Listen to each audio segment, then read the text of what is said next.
વિદ્યાર્થી મિત્રો નમસ્કાર. આજના ઓનલાઈન એજ્યુકેશનમાં હું આપનું હાર્દિક સ્વાગત કરું છું. આજે આપણે વિષય ગુજરાતી ધોરણ 10 પદ્ય 5 જેનું શીર્ષક છે દીકરી. આ કૃતિનો સાહિત્ય પ્રકાર છે ગઝલ અને એ કૃતિના કવિ છે અશોક ચાવડા. અશોક ચાવડાનું ઉપનામ છે બેદિલ. અશોક ચાવડાએ પોતાનો ગઝલ સંગ્રહ પગરવ તળાવ એમના સંગ્રહમાંથી આ કૃતિ લેવામાં આવી છે. એ કૃતિ વિશે આજે આપણે વિસ્તૃત સમજ કેળવીશું. વિદ્યાર્થી મિત્રો, આપ સૌને મારી નમ્ર વિનંતી છે કે તમે ગુજરાતીનું પાઠ્યપુસ્તક પોતાની સાથે રાખીને બેસજો કે જેથી તમે એ ગઝલને સારી રીતે સમજી શકશો. માટે પોતાનું પાઠ્યપુસ્તક પોતાની સાથે રાખજો એવી હું તમને વિનંતી કરું છું.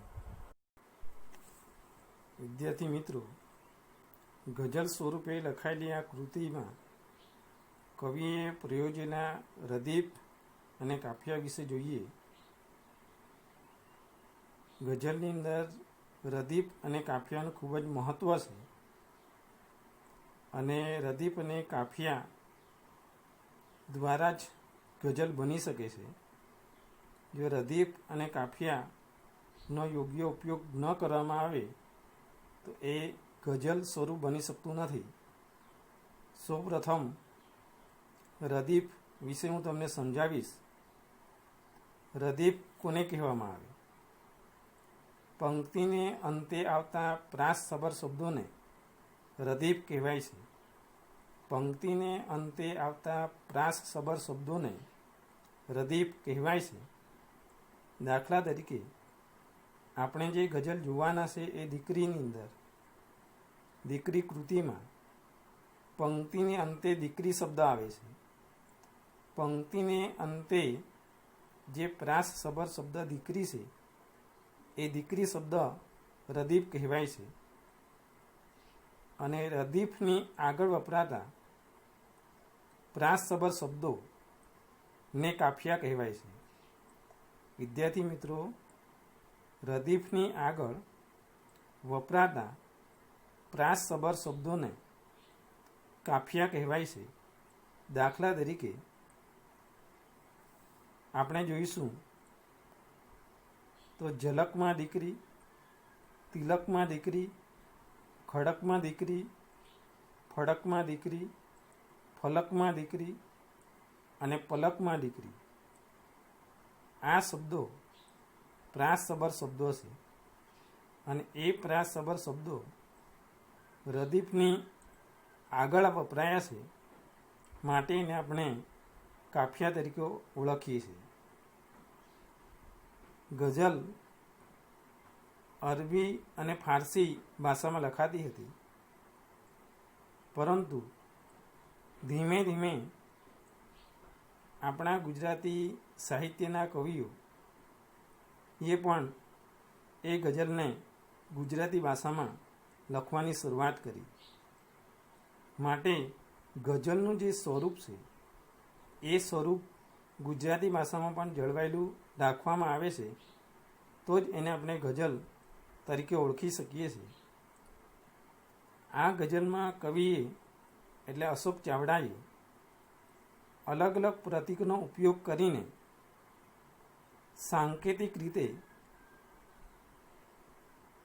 ઉપયોગ કર્યો હોવાથી જે કાવ્યાર્થને વધુ ભાવવાહી બનાવે છે.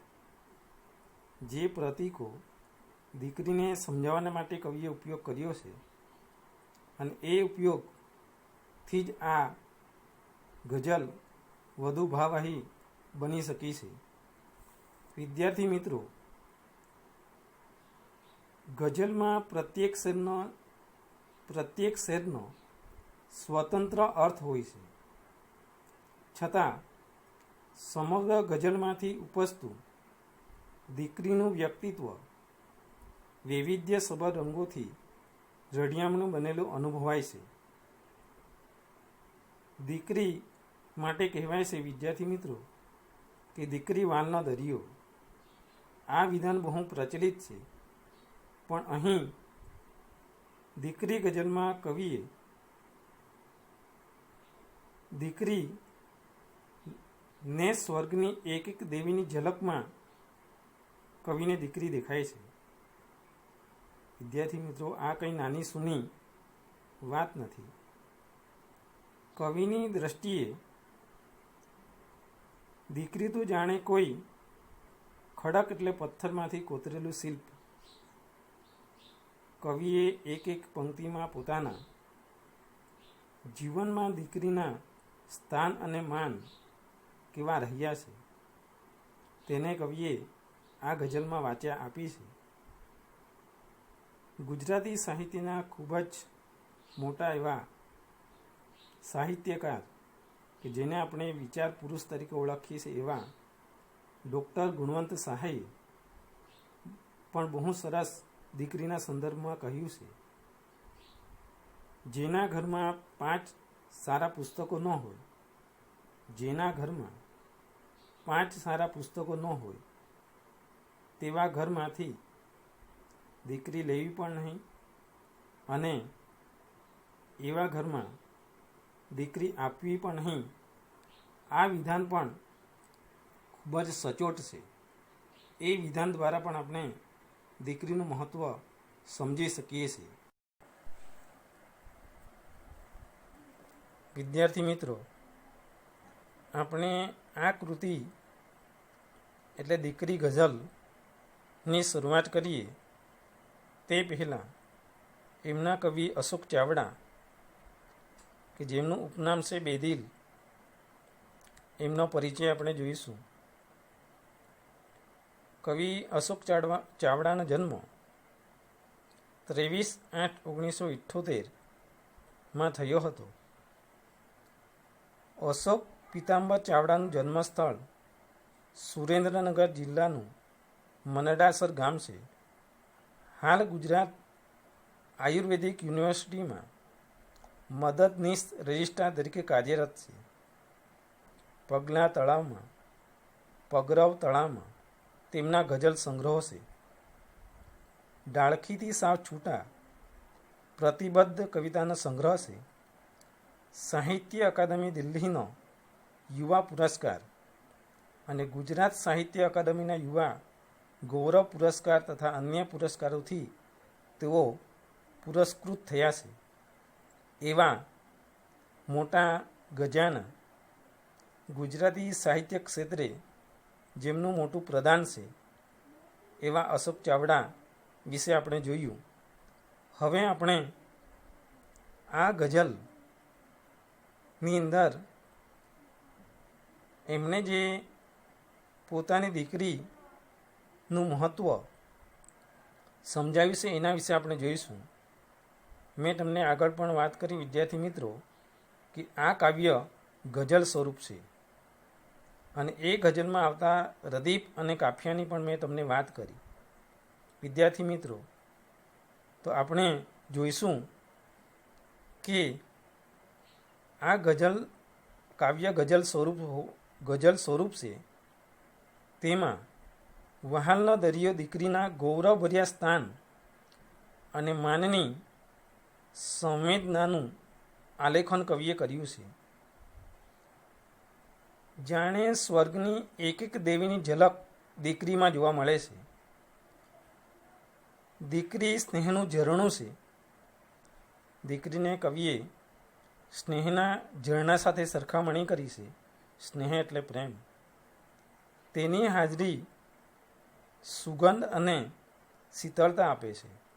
વિદ્યાર્થી મિત્રો, દીકરીની હાજરી આપણા માટે સુગંધ એટલે સોડમ અને શીતળતા એટલે ઠંડક આપે છે. ખડકમાંથી શિલ્પ કોતરાય એમ મા બાપ દીકરીને ઉછેરે છે. કોઈ શિલ્પકાર પથ્થરમાંથી મૂર્તિનું સર્જન કરે છે. વિદ્યાર્થી મિત્રો, એવી જ રીતે માતા પિતા દીકરીને ખડકમાંથી સુંદર શિલ્પ કોતરણી કરીને માતા પિતા દીકરીનો ઉછેર કરે છે, દીકરીને સારા સંસ્કાર આપે છે. ભારતીય સંસ્કૃતિના પ્રતીકો દ્વારા દીકરીનું વ્યક્તિત્વ પ્રગટ થયું છે. ભારતીય સંસ્કૃતિની અંદર દીકરીનું સ્થાન, દીકરીનું માન, દીકરીનો આદર ને સમજાવવા માટે કવિએ અલગ અલગ પ્રતીકોનો વિનિયોગ કર્યો છે. એ જ દીકરી મોટી થયા પછી સમજણી થાય છે અને સમજણી થવાને કારણે એ દીકરી બાપનો હાથ દેશે, એટલે બાપને સહારો બને છે, સહાયભૂત થાય છે. એ નાજુક ચિત્ર કવિએ આપણી સમક્ષ યાદગાર બનાવ્યું છે. વિદ્યાર્થી મિત્રો, કવિએ આ ગઝલના અંતમાં દીકરીની વિદાય ને પણ આવરી લીધી છે અને એ દીકરીની વિદાય પછી ભીની થતી, એટલે આંખમાં આવેલા આંસુથી જે પાંપણ ભીની થાય છે, એ દરેક વખતે દીકરી કવિને પ્રત્યક્ષ એટલે નજરો નજર દેખાય છે. વિદ્યાર્થી મિત્રો,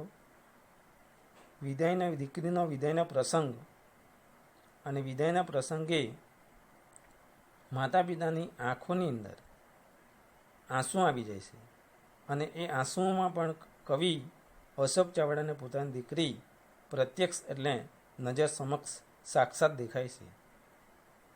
પિતાની નજરે આલેખાયેલું દીકરીનું વત્સલ અને મધુર વ્યક્તિત્વ છે. કવિ અશોક ચાવડાએ પોતાની નજરે પોતાની દીકરીનું પ્રેમભર્યું અને મધુર વ્યક્તિત્વ પ્રગટ કર્યું છે. દીકરીના વ્યક્તિત્વની મહત્તા એટલે મહત્વ અને માતા પિતાના મનોભાવોને ગઝલમાં સુંદર રીતે વાંચ્યા આપવામાં આવી છે. વિદ્યાર્થી મિત્રો, દીકરીના વ્યક્તિત્વનું મહત્વ અને દીકરી પ્રત્યે માતા પિતાના કેવા મનોભાવો હોય અને એ મનોભાવોને આ ગઝલમાં કવિએ સુંદર રીતે આપણી સમક્ષ વાંચ્યા આપી છે. હવે આપણે વિદ્યાર્થી મિત્રો આ ગઝલના શેર દ્વારા, વિદ્યાર્થી મિત્રો, ગઝલમાં જે પંક્તિઓ છે એ પંક્તિઓને શેર તરીકે ઓળખવામાં આવે છે. એટલે અહીં આપણે શરૂઆત આ ગઝલની કરીશું. મેં તમને ગઝલ વિશે માહિતી આપી અને એ ગઝલમાં કવિ અશોક ચાવડા પોતાની દીકરીને નજરમાં રાખીને, દૃષ્ટિમાં રાખીને આ ગઝલની શરૂઆત કરે છે. વિદ્યાર્થી મિત્રો, પ્રથમ પંક્તિમાં જ કવિ અશોક ચાવડા દીકરીનું મહત્ત્વ કેટલું છે તે આપણને સમજાવે છે. કવિ પ્રથમ શેરની અંદર કહે છે કે સ્વર્ગની એક એક દેવીની ઝલકમાં દીકરી. વિદ્યાર્થી મિત્રો, મેં તમને આગળ વાત કરી કે દીકરી શબ્દ એ રદીફ છે અને ઝલકમાં એ કાફિયા છે. રદીફની આગળ વપરાતો પ્રાસ સબર શબ્દ ઝલકમાં, તિલકમાં, ખડકમાં, ફડકમાં, ફલકમાં અને પલકમાં, આ શબ્દો કાફિયા તરીકે આપણે ઓળખીએ છીએ. પ્રથમ શેરમાં કવિ કહે છે કે સ્વર્ગની એક એક દેવીની ઝલકમાં દીકરી. અહીં સ્વર્ગ એટલે દેવોનો લોક અને ઝલકમાં નો શબ્દનો અર્થ થાય છે શોભા અને તેજસ્વીતા. વિદ્યાર્થી મિત્રો, સ્વર્ગની એક એક દેવીની ઝલકમાં દીકરી.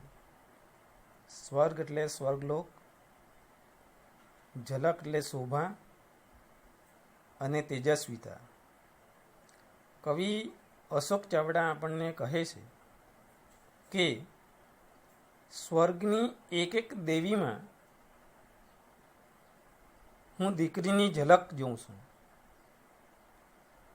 દીકરીની કવિએ સરખામણી પૃથ્વીલોકની કોઈ સુંદર વસ્તુ સાથે નહીં, પણ સ્વર્ગની એકે એક દેવીમાં દીકરીની કવિને શોભા, દીકરીની કવિને તેજસ્વીતા દેખાય છે. સ્વર્ગની સુંદરી, સ્વર્ગની દેવીમાં જે તેજસ્વીતા, શોભા દેખાય છે, એ જ શોભા કવિ પોતાની દીકરીમાં જુએ છે. એટલે કવિ કહે છે કે સ્વર્ગની એક એક દેવીની ઝલકમાં દીકરી, સ્વર્ગની એક એક દેવીમાં દીકરીની ઝલક દેખાય છે. કવિએ સ્વર્ગની દેવીની ઝલકમાં કવિને દીકરી દેખાય છે એમ કહીને કવિએ દીકરીનું મહત્ત્વ પ્રથમ જ શેરમાં કવિએ આંકી દીધું છે. વિદ્યાર્થી મિત્રો, અને કવિ આગળ લખે છે સુખડ ચંદનને કુમકુમના તિલકમાં દીકરી. અહીં કવિએ બે શબ્દ સુખડ અને ચંદન. સુખડ અને ચંદન એ સુગંધી લાકડું છે. વિદ્યાર્થી મિત્રો, સુખડ અને ચંદન દ્વારા કવિ આપણને કહે છે કે દીકરીની હાજરી સુખડ અને ચંદન જેવી સુગંધ આપનારી છે. જેમ સુખડ અને ચંદનના વૃક્ષને આપણે કાપીએ, સુખડ અને ચંદનના લાકડાને આપણે કાપીએ તો એમાંથી સુગંધ પ્રગટ થાય છે. એટલે દીકરીની હાજરી કવિ અશોક ચાવડાને સુગંધ આપનારી બને છે. એટલું જ નહીં, પણ કુમકુમના તિલકમાં દીકરી. વિદ્યાર્થી મિત્રો, સુખડ ચંદનની સુગંધ જેવી દીકરી, અને અહીં એક શબ્દ હશે તિલક, કપાળમાં કરવામાં આવતું ટીલું. જ્યારે દીકરી પોતાના કપાળમાં તિલક કરે છે અને એ તિલક દ્વારા એ દીકરીનું સૌંદર્ય પ્રગટ થાય છે. માટે કવિ લખે છે, કવિને માટે દીકરી સુખડ ચંદનની સુગંધ આપનારી, એટલું જ નહીં પણ શીતળતા આપનારી અને કુમકુમના તિલકનું સૌંદર્ય કવિને માટે દીકરી છે. વિદ્યાર્થી મિત્રો, દીકરીને વાલનો દરિયો કહ્યો છે. પ્રાચીન જમાનામાં દીકરી માતા પિતા માટે સાપનો ભારો બની ગઈ હતી. એટલું જ નહીં, પરંતુ દીકરીને દૂધ પીતી કરવામાં આવતી હતી. એ જમાનાની અંદર દીકરીનો ઉછેર માતા પિતા કરી શકતા નહોતા. દીકરી માતા પિતા માટે બોજારૂપ હતી. એ જ દીકરી આજના વર્તમાન યુગની અંદર માતા પિતા માટે બોજારૂપ નહીં, માતા પિતા માટે સાપનો ભારો નહીં, પરંતુ કવિ બાલમુકુંદ દવેના શબ્દોમાં આપણે કહીએ તો એ દીકરી આજે તુલસીનો ક્યારો, મા બાપનો સહારો બની છે. સાપના ભારાને બદલે એ દીકરી મા બાપનો સહારો બની શકી છે. એ જ આપણા માટે ગૌરવ લઈ શકીએ એવી વાત છે. બીજા શેરમાં કવિ દીકરી વિશે આપણને કહે છે કે દીકરી સ્નેહનું ઝરણું, એનું જ આ પરિણામ છે. સ્નેહ એટલે વિદ્યાર્થી મિત્રો પ્રેમ. સ્નેહ એટલે વિદ્યાર્થી મિત્રો પ્રેમ. એના માટે બીજો શબ્દ છે હેત. અને ઝરણું એટલે જમીન કે પહાડમાંથી ઝરતો પાણીનો વહેળો. જમીન કે પહાડમાંથી ઝરતો વહેતો પાણીનો વહેળો એને આપણે ઝરણું કહીએ છીએ. કવિ અશોક ચાવડા માટે દીકરી સ્નેહનું ઝરણું છે અને એ સ્નેહના ઝરણાનું જ આ પરિણામ એટલે ફળ છે.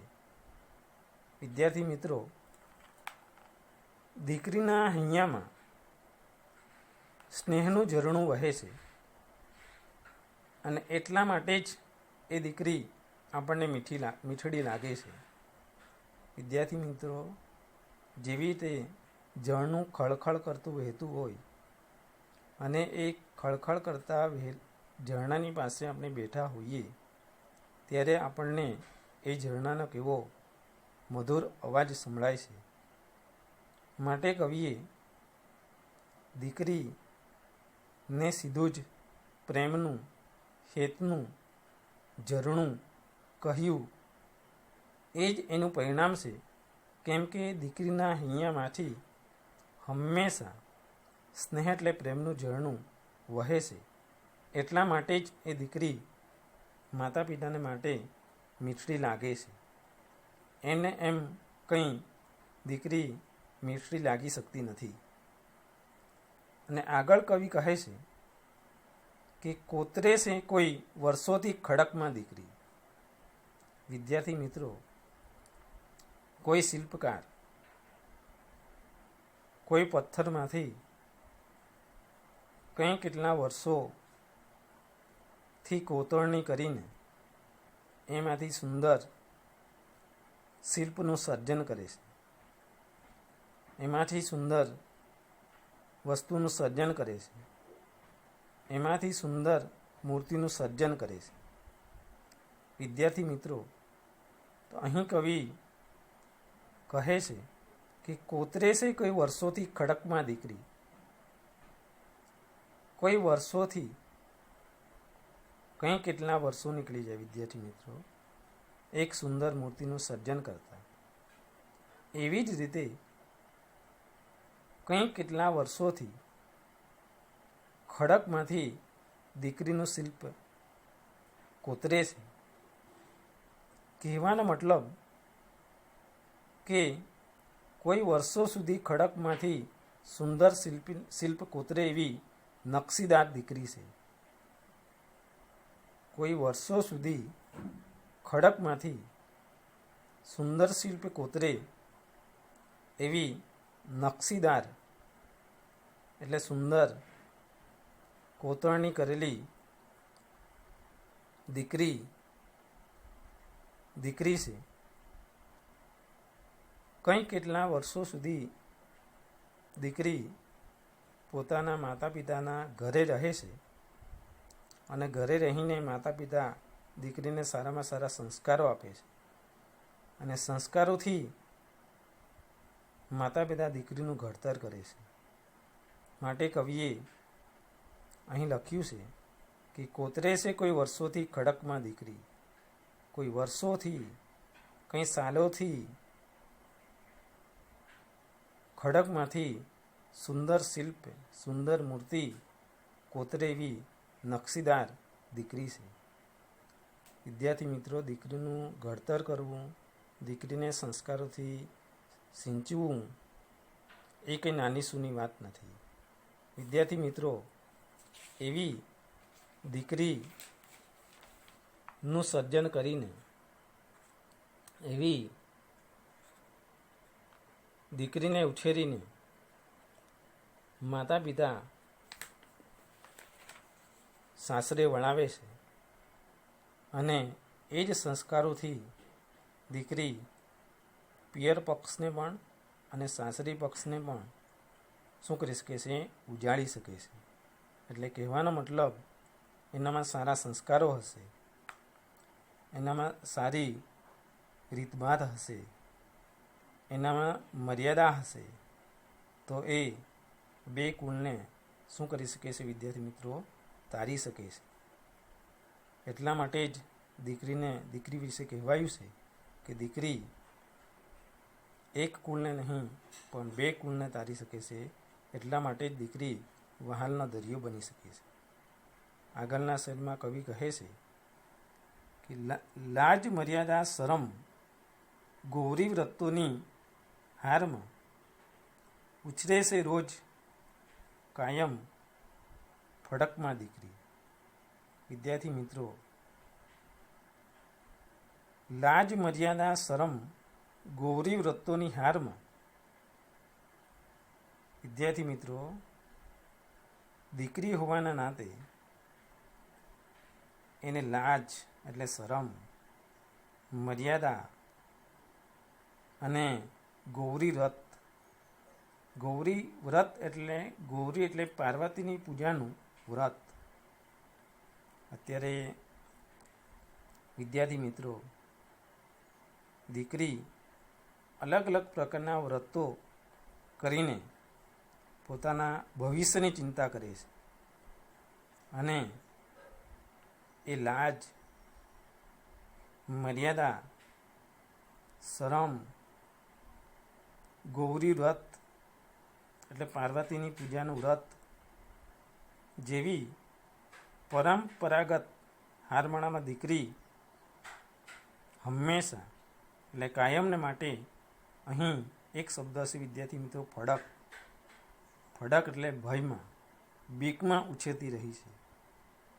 માતા પિતાના ઘરે હોવા છતાં પણ એ દીકરી હંમેશા લાજ, મર્યાદા, શરમ અને પાર્વતીની પૂજાનું વ્રત એવા અનેક વ્રતોની પરંપરાગત હારમાળામાં એ રોજ એટલે કાયમ, હંમેશા, ફડક એટલે બીકમાં, ડરમાં ઉછેરતી રહે છે. પિતાના ઘરે હોવા છતાં પણ એ દીકરી હંમેશા ભયમાં, ડરમાં, બીકમાં ઉછેરતી રહે છે. વિદ્યાર્થી મિત્રો, દીકરી હોવાને કારણે એનામાં લાજ, માતા પિતાની મર્યાદા, ભાઈની મર્યાદા, સમાજની મર્યાદામાં રહીને એ પોતાના માતા પિતાના ઘરે ઉછેરે છે અને એમણે ભવિષ્યના સારા પતિદેવને પ્રાપ્ત કરવા માટે પણ નાનપણથી જ અલગ અલગ પ્રકારના વ્રતો, અલગ અલગ પ્રકારની પૂજા એમને કરવી પડે છે અને રોજ હંમેશા માતા પિતાના ઘરે હોવા છતાં પણ એ દીકરી બીકમાં, ભયમાં, ડરમાં ઉછેરતી રહે છે. વિદ્યાર્થી મિત્રો, કવિ અશોક ચાવડા આપણને પોતાની દીકરીના સંદર્ભમાં સમગ્ર દીકરીને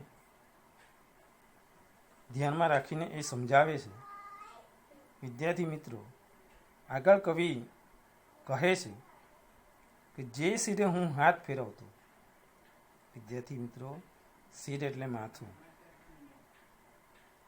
શિર એટલે માથું, મસ્તક. જે શિરે હું હાથ ફેરવતો હવે એ હાથ દે, વિસ્તરશે એમ સમજણના ફલકમાં દીકરી. વિદ્યાર્થી મિત્રો, કવિ લખે છે આગળના શેરમાં કે જે શિરે હું હાથ ફેરવતો, શિર એટલે મસ્તક. કવિ કહે છે કે જે શિરે હું હાથ ફેરવતો, જે દીકરીના માથા પર હું હાથ ફેરવતો એ જ દીકરી હવે મને હાથ દે. હાથ દેશે એટલે વિદ્યાર્થી મિત્રો સહારો આપે છે. વિદ્યાર્થીઓ, કે દીકરી જે સમયે નાની હતી, બાળપણમાં હતી, એ સમયે કવિ પોતાની દીકરીના માથે હાથ ફેરવીને વહાલ કરતો. એટલું જ નહીં પણ આશીર્વાદ દેતો. એ જ દીકરી આજે કવિ અશોક ચાવડાને હાથ દેશે કહેવાનો મતલબ સહારો આપે છે. દીકરીને જે સંસ્કારો દ્વારા કવિએ ઉછેરી, જે દીકરીના માથા પર કવિ હાથ ફેરવતો હતો, જે દીકરીના માથે હાથ ફેરવીને કવિ આશીર્વાદ આપતો હતો, એ જ દીકરી મોટી થયા પછી, એનામાં સમજ આવ્યા પછી એટલું જ નહીં પણ એ સમજદારી ક્યાં સુધી વિસ્તરે છે, એ સમજણ ક્યાં સુધી ફેલાય છે. કવિ લખે છે કે વિસ્તરે છે એમ સમજણના ફલકમાં દીકરી. જે દીકરીના માથા પર કવિ નાનપણની અંદર હાથ ફેરવીને આશીર્વાદ આપતો હતો, એને આશીષ આપતો હતો, એ જ દીકરી કવિને મોટી થયા પછી કવિને માટે એ સહારો બને છે. કહેવાનો મતલબ પિતાના માટે એ સહારો બને છે, એને સાથ સહકાર આપે છે. દુઃખમાં હોય, સુખમાં હોય, કોઈ પણ પરિસ્થિતિમાં દીકરી પિતાશ્રીને એ સહારારૂપ બને છે. અહીં કવિનો કહેવાનો મતલબ એવો છે કે જેવો આપણે આપણા સંતાનનો ઉછેર કરીશું, તે જ પ્રમાણે દીકરાઓ અથવા દીકરીઓ આપણને ભવિષ્યની અંદર પણ શું કરશે? સાથ આપશે, સહારો આપશે. માટે કવિ લખે છે કે વિસ્તરે છે એમ સમજણના ફલકમાં દીકરી. વિદ્યાર્થી મિત્રો, દીકરીની સમજદારી પોતાના ઘર પૂરતી નહીં, દીકરીની સમજદારી પોતાના ઘર પૂરતી નહીં, પરંતુ આસમાન સુધી, કહેવાનો મતલબ પોતાના ઘર પૂરતી નહીં પરંતુ આસમાન સુધી એની સમજદારી વિસ્તરી છે. આસમાન સુધી એટલે આકાશ સુધી એ સમજદારી શું કરી શકી છે? વિસ્તરી શકી છે. એટલે કવિ આપણને સમજાવે છે વિદ્યાર્થી મિત્રો કે એમની સમજદારી પોતાના કુટુંબ પૂરતી નહીં, પોતાના સમાજ પૂરતી નહીં, પરંતુ આસમાન સુધી એમની સમજદારી વિસ્તરી છે. માટે કવિ લખે છે, જે શિરે હું હાથ ફેરવતો હવે એ હાથ દે એમ કવિ કહે છે. એ દીકરી માટે ખરેખર પ્રશંસનીય છે. દીકરી પિતાના ઘરે ઉછેરે છે ત્યારે દીકરી હંમેશા પિતાને પગે લાગે છે, ત્યારે પિતા તેના શિરે હાથ ફેરવે છે. એમાં વહાલ છે તો દીકરીથી છૂટા પડવાની વેદના પણ છે. જ્યારે પિતાશ્રી એમના માથા પર હાથ ફેરવે છે એમાં વહાલ એટલે પ્રેમ છે, તો દીકરીથી છૂટા પડવાની વેદના પણ છે. જ્યારે દીકરીનું લગ્ન થાય, દીકરીનો વિદાય પ્રસંગ હોય અને છેલ્લે ત્યારે દીકરી પિતાને પગે લાગે છે, ત્યારે એમાં દીકરીથી છૂટા પડવાની વેદના પણ છે. પિતાને ક્યાં ખબર હોય છે કે આ સમજુ દીકરી એક વખત એમને હાથ દેશે, એટલે કે એમનો સહારો બનશે, એમને હૂંફ આપશે. ત્યારે પિતાશ્રીને એ ખબર હોતી નથી કે આ સમજુ દીકરી જ એક વખત મારા માટે એ સહારારૂપ બનશે, એ મને હાથ આપશે. એટલું જ નહીં પણ એ મને હૂંફ આપશે. વિદ્યાર્થી મિત્રો, દીકરીને માટે દીકરીની સમજદારી એટલા માટે જ કવિએ કહ્યું કે વિસ્તરે છે એમ સમજણના ફલકમાં દીકરી. એમની સમજદારી આકાશ સુધી, એટલે કહેવાનો મતલબ એમની સમજદારી વિશાળ બને છે, અને વિશાળ બને છે ત્યારે એ પિતાશ્રીને માટે ઘડપણમાં એ સહારારૂપ બને છે. પિતાશ્રીને એ હૂંફ આપે છે. એટલું જ નહીં પરંતુ એમને સાથ સહકાર આપે છે. માટે કવિ લખે છે કે જે શિરે હું હાથ ફેરવતો હવે એ મને હાથ દે, વિસ્તરે છે એમ સમજણના ફલકમાં દીકરી. વિદ્યાર્થી મિત્રો, એમની સમજદારી, એમની સમજણ આકાશ સુધી એટલે ખૂબ જ વિશાળ બને છે.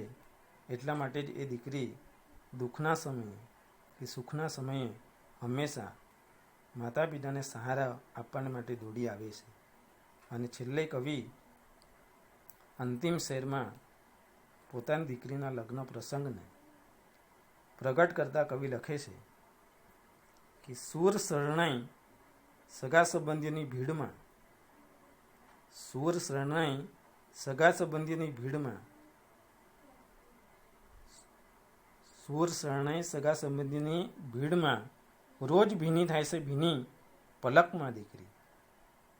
સૂર શરણાઈ સગા સંબંધીની ભીડમાં રોજ ભીની થાય છે ભીની પલકમાં દીકરી. વિદ્યાર્થી મિત્રો, અહીં આપણને કવિ સમજાવે છે કે સૂર શરણાઈ, વિદ્યાર્થી મિત્રો, સૂર શરણાઈ ક્યારે વાગી શકે છે?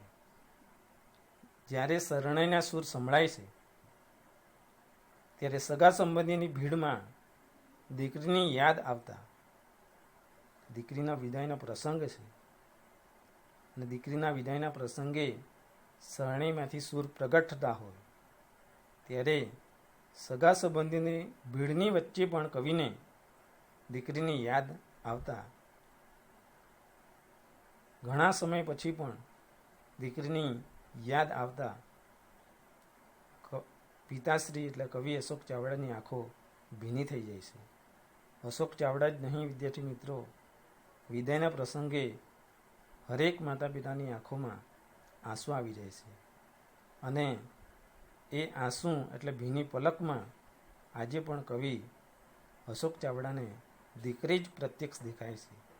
કહેવાનો મતલબ વિદ્યાર્થી મિત્રો, જ્યારે દીકરી માતા પિતાનું ઘર છોડીને જ્યારે સાસરીએ જાય છે અને સાસરીએ જાય છે ત્યારે વિદ્યાર્થી મિત્રો કોઈ પણ દીકરીના લગ્ન પ્રસંગમાં જ્યારે સૂર અને શરણાઈ, જ્યારે શરણાઈમાંથી સૂર પ્રગટ થતા હોય, વિદાયના ગીતો ગવાતા હોય, જ્યારે વિદાયનો પ્રસંગ હોય અને કવિ અશોક ચાવડા કોઈના સગા સંબંધીના લગ્ન પ્રસંગમાં ગયા હોય, એવા સમયે પણ એ સગા સંબંધીઓની ભીડમાં કવિને પોતાની દીકરી યાદ આવી જાય છે અને એ પોતાની દીકરીને યાદ કરતા આજે પણ રોજ એટલે હંમેશા દરરોજ એ દીકરીની યાદ આવતા એમની આંખોમાં આવેલા આંસુઓમાં પોતાની દીકરી કવિને પ્રત્યક્ષ દેખાય છે. વિદ્યાર્થી મિત્રો, કવિનો કહેવાનો મતલબ એવો છે કે પોતાની દીકરીના વિદાય પ્રસંગે જ નહીં, પરંતુ કોઈ પણ દીકરીના વિદાય પ્રસંગે કવિને આજે પણ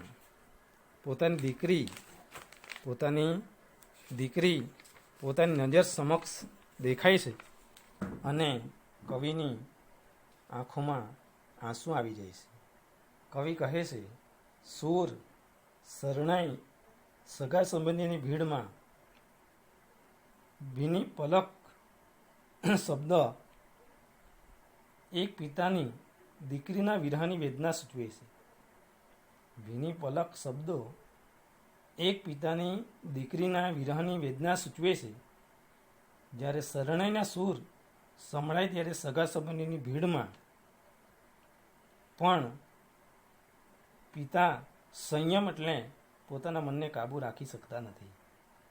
દીકરીની યાદમાં તેમની આંખ ભીની થઈ જાય છે અને એ ભીની આંખમાં પિતાને પોતાની દીકરી જ પ્રત્યક્ષ સ્વરૂપે દેખાય છે. કહેવાનો મતલબ વિદ્યાર્થી મિત્રો, એમ કહીને કવિ પોતાની દીકરીને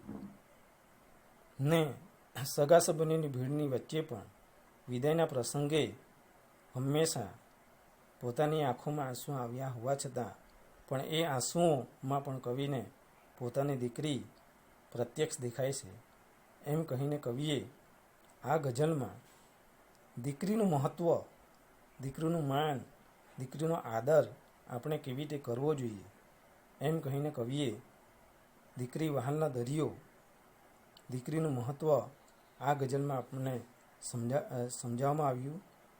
એમનો ગઝલ સંગ્રહ પગરવ તળાવમાં અને પગરવ તળાવમાંથી આ ગઝલને લેવામાં આવી હતી.